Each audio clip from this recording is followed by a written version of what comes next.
What is up? Welcome back to the channel. Today we've got another dive into that major Bendies line. We're going to look at Series 3. So we've done, Series 1, 2, the My World series. We did the Johnny Gargano exclusives. And now we're going to dive into Series 3. I don't know exactly when these came out specifically, but we're going to be kind of out of order with when they came out because the way they're hanging on my wall and the way they're easier to grab and things like that, they're a little out of order from exact releases.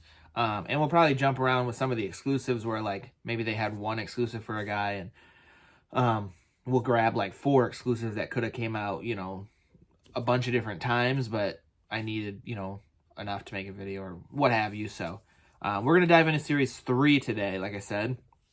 So still relatively early on in the line, but this is where they start to get some of the more modern wrestlers, I would say. There's one, classic or older guy, but there's actually, the main chunk of this series is modern guys. So guys that don't work for the big companies and never really had figures before. So they are getting them now. But to start us off, we are going to go with Effie. Effie is a wrestler on the independent scene. Has never been with any of the big companies. As far as I know, I don't think he's ever done TNA. Never been in WWE or AEW, but I'm not 100% sure on TNA. I feel like he probably hasn't, but pretty big star on the independents, I would say. He's does a lot of GCW events, but that is Effie. This one is really cool because the jacket, like they have all of those little studs kind of molded into it from his jacket. So he's actually bumpy, I guess, if you will, if you were to take him out. But yeah, so very good on the deco. They got the deco hits on the knee pads there. They got the fishnets on his legs. So, they didn't cheap out on any of the deco or paint hits. So pretty cool there. There's the back. So there's the trading card there of Effie. There's the back. There's the cross sell, so you can kind of see the other guys. They still have this kind of uniform packaging for their main series.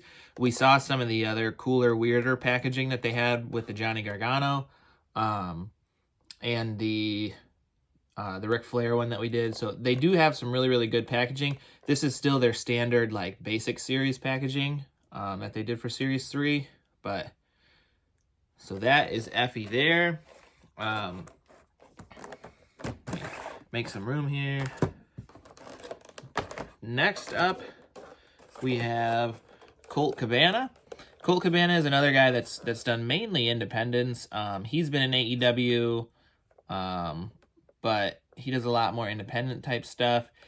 He's kind of most famous or most known for all the issues with CM Punk back in the day. They've had a bunch of issues. I don't know the full story there, but I know he was kind of part of the lawsuit that Punk filed, and there's a whole kind of backstory with that. I don't try to get into some of that junk. I'm just here to collect the wrestling figures and watch the wrestling. And I've never had an issue with Colt Cabana or CM Punk, really. So I don't care about their outside of wrestling beef, but there is Colt Cabana. He's got the boom boom on his singlet there. So, like I said, same packaging that they've had for Series 1 and Series 2 so far. But there is the back right there. So there's the Colt Cabana card. Same with the cross sell. This is not the only Colt Cabana in the line. There is another one. It's kind of weird. Not really like a different figure, but you'll see it when we get there in a different video. But Colt Cabana. I have met Colt Cabana too, so I have my other Bendy signed by Colt. But I only took one, so I didn't get this one signed. If I see him again, I would like to get that one signed, but I do have the second Bendy of his signed. Next up, we have Chelsea Green. This is from before she went back to WWE. So she was in WWE, then she was on the Independents, which is when this came out, and now she's back in WWE as the United States champ with her whole kind of presidential type gimmick, which is pretty hilarious, especially since she is Canadian, which is kind of cool too. But this is from that time between her 2 stints in WWE. This is when she was kind of with Matt on the Independents, when she was like his, you know, valet, manager, whatever you want to call it. She also got another major bendy that came out at the same time as this, but I didn't grab it. I figured I'd do a video of exclusives with that one. We can talk about that one, but this is the Chelsea Green here. There's the card on the back in the yellow gear. There's the cross-sell and stuff. So very cool to have this one. I know it's a shame that they can't do more with Chelsea because of her being in WWE. It'd be cool if they could do more with her.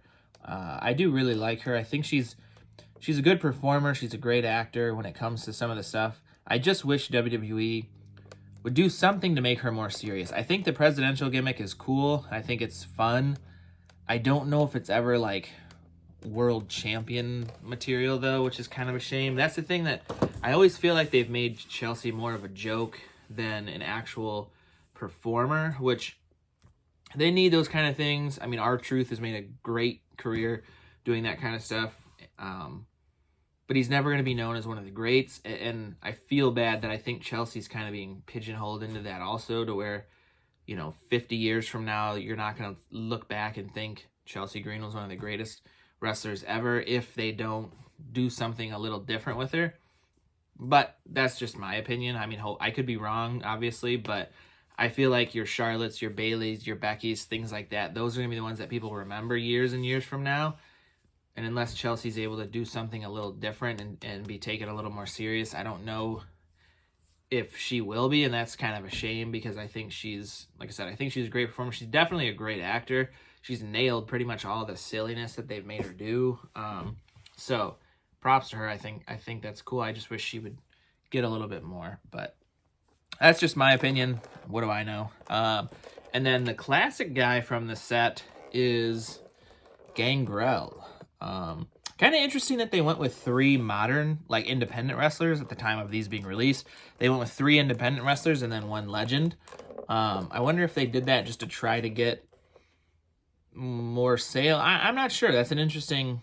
I never really thought about it, I guess, until now. I pre-ordered all 4 of these at the same time, like, as part of the set.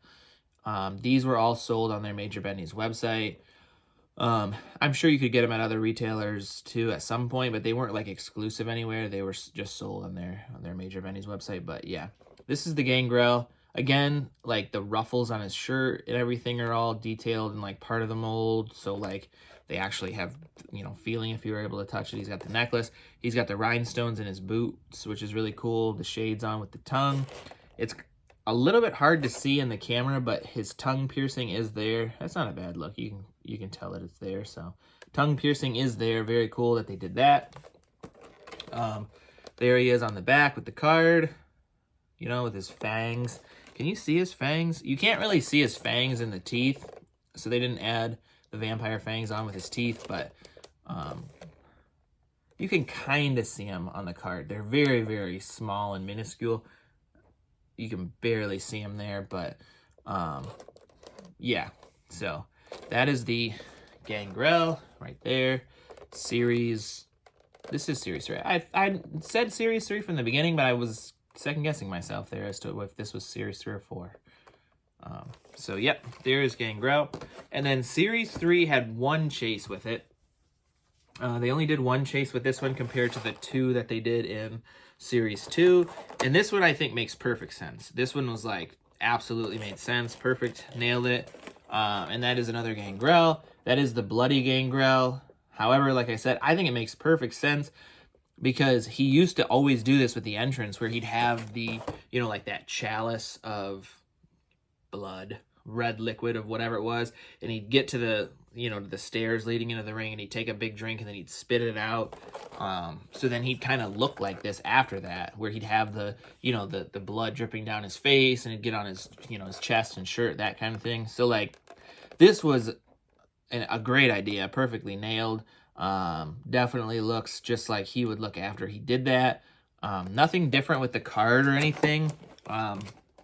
The carding and all that is, yeah, essentially the same. The only thing that was different, obviously, is the Major Chase sticker right there. This is one where they sold the Chase by itself.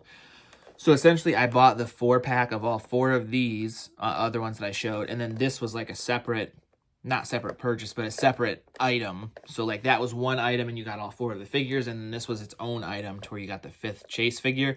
So I didn't have to hunt this down. I was able to just purchase it and get it, which is really cool. I like that they switched to that. There's the card. Everything's the same on the back. The card is the same, all that kind of stuff. The only thing different is the figure and that they added the Chase sticker. I like that they did that to where you didn't have to, like, you know, buy a Gangrel and get either one, or try to buy 5 or anything like that to get the extra figure or the Chase figure. It's a little weird to me that they call it a Chase, because you're not really chasing anything. You're just able to go on and buy it. So it'd be kind of cool if they called it, you know, like a variant or something like that. So instead of the sticker saying Major Chase, it said Major Variant or something. But it is what it is. You know, it's neither here nor there. It doesn't really make a difference. Me personally, like I said, I like this way better because I am trying to be a completist. If I was just buying Gangrel to have Gangrel or something because I was a big fan or whatever, I wouldn't have cared had I gotten either one, you know? So in that regard, I wouldn't have mattered to me if they did it like a traditional Chase where you buy it and you don't know which one you're going to get.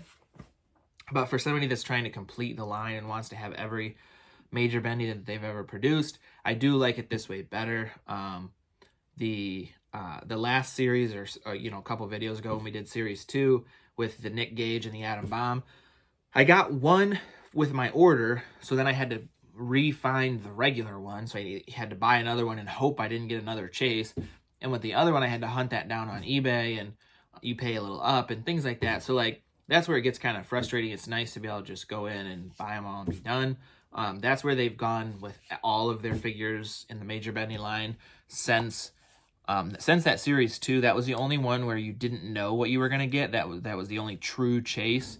The rest of them you've been able to just purchase. So any of the other Chases you see throughout the rest of the videos, I was able to just purchase right from their website. So kind of cool there. But other than that, this has been series 3. It didn't take me too long to get through it. There wasn't a lot to talk about with some of these. I don't know a ton about a lot of these guys. Like Effie, I don't know a lot about.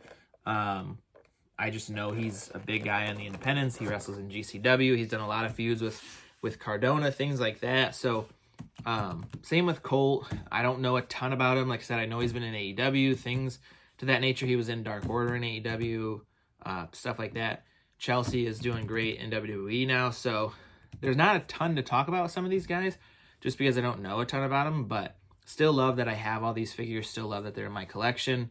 Love that the Major Bendy's line is starting to pick up and starting to really pump figures out at this point. So we're going to keep diving into it, and we're going to keep going through every single one. We still got a lot left, and I know I've slowed down on videos, but I'm going to try to keep pumping them out as much as I can. So other than that, I hope you stick with me, and I hope you like this deep dive into the Major Bendies, and I will see you in the next one.